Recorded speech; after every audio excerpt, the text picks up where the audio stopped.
মানিকপুৰত যুৱতীৰ আত্মহত্যাৰ ঘটনা। বঙাইগাঁও জিলাৰ মানিকপুৰ আৰক্ষী থানাৰ অন্তৰ্গত ৫ নং বাজবাৰীত আজি সংঘটিত হৈছে এক মৰ্মান্তিক ঘটনা। খবৰ অনুসৰি প্ৰেমজনিত কাৰণতে সংঘটিত হৈছে এই আত্মহত্যাৰ ঘটনা। ঘটনাৰ বিৱৰণী অনুসৰি মানিকপুৰ আৰক্ষী থানাৰ অন্তৰ্গত ১ নং বাজবাৰীৰ জমিৰুল হক চৰকাৰৰ সন্তান নুৰ উদ্দিন চৰকাৰৰ সৈতে কেইবা বছৰো ধৰি প্ৰেমৰ সম্পৰ্ক আছিলে ৫ নং বাজবাৰীৰ নজৰুল ইছলামৰ কন্যা নুৰী নাজমিনা খানমৰ। কিন্তু প্ৰেমিক নুৰ উদ্দিন চৰকাৰৰ পিতৃ জামিৰুল হক চৰকাৰে এই সম্পৰ্ক মানি নোলোৱাত চৰম সিদ্ধান্ত লয় ছোৱালীগৰাকীয়ে। মন কৰিবলগীয়া যে যুৱক যুৱতী দুয়োগৰাকীৰে পিতৃ অসম আৰক্ষীৰ জোৱান। গতিকে সচেতন মহলত প্ৰশ্ন উঠিছে, আৰক্ষীয়ে আৰক্ষীৰ ওপৰত ব্যৱস্থা ল'বনে, নে পিতৃ আৰক্ষীৰ জোৱান হোৱাৰ সুবাদতেই আইনৰ পৰা হাৰি যাব দোষীয়ে? ন্যায় পাবনে ভুক্তভোগী যুৱতীগৰাকী আৰু তেখেতৰ পৰিয়ালে? গতিকে এই ক্ষেত্ৰত আৰক্ষীৰ ভূমিকা কি হয় সেয়া নিশ্চয় লক্ষণীয় হ'ব। 100% ভাল পোৱা। 1 মাহ আগত ছোৱালীটো এই ল'ৰাটোৰ ঘৰত গৈছিল। যেতিয়া ঘৰত গৈছিল তেতিয়া এইটো ঘৰৰ মানুহ ঘৰত সোমাব দিয়া নাই। যেতিয়া সোমাব দিয়া নাই তেতিয়া ছোৱালীটো মানে মানিকপুৰ থানাত কাষ চাপিছিল, তাতে এটা এজাহাৰ দাখিল কৰিছিল। এজাহাৰ দাখিল কৰাৰ পিছত দুটা পক্ষক মাতিছিল। দুটা পক্ষ যাওয়াৰ পিছত ওসি ছাৰে এটা পৰামৰ্শ দিছিল বা মিলামিলি কৰি দিছিল যে এইটো আপোনালোকে কেছটো উঠাই লওক আৰু ঘৰত যাই সামাজিকভাৱে মানে বিয়াটো পাতি ল'ব। সিহঁতেও কথাটো মানি লৈছিল। যেতিয়া মানি লৈছিল তেতিয়া ঘৰত আহিছে। অহাৰ পিছত আজি 1 মাহ পাৰ হৈ গৈছে।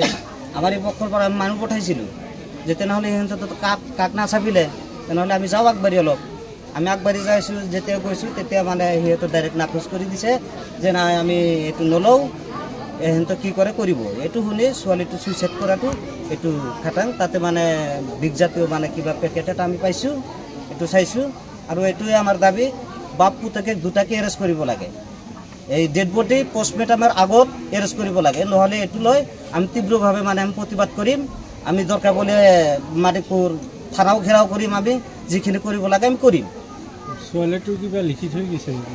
লিখি থোৱা যোৱাটো মানে এইটো মই খাটাং নহয় যে লিখি থৈ গৈছে, কিন্তু অলপ শুনা পাইছোঁ কিবা লিখি থৈ গৈছে তাৰ ছুইচাইডৰ মানে ক্ষেত্ৰত।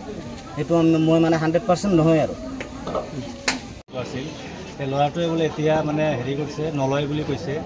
ছোৱালীটো আজি 1-1.5 মাহ আগতে মানে থানাত এটা এজাহাৰ দিছিল। সেই এজাহাৰটিত দুপক্ষৰ গাৰ্জেনক থানাত মাতিছিল। মাতি কেনে মানে দুপক্ষৰ গাৰ্জেনৰ পৰা পৰামৰ্শ কৰি কেনে এটা সিদ্ধান্ত লৈছিল যে আজিৰ পৰা 1 সপ্তাহৰ ভিতৰত বহি কেনে বিয়া মানে পাতি দিব দুজনক।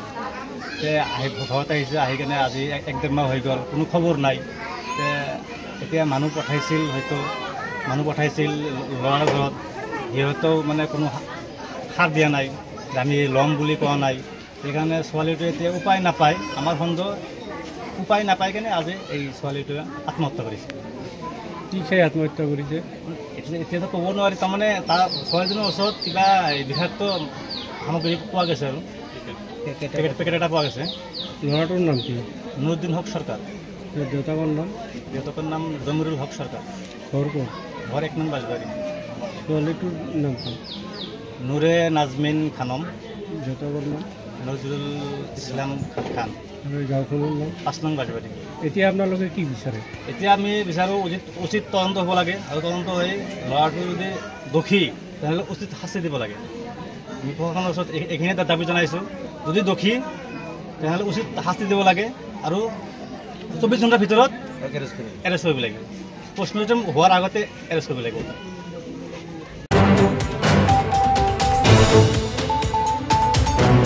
News desk report, news time 3।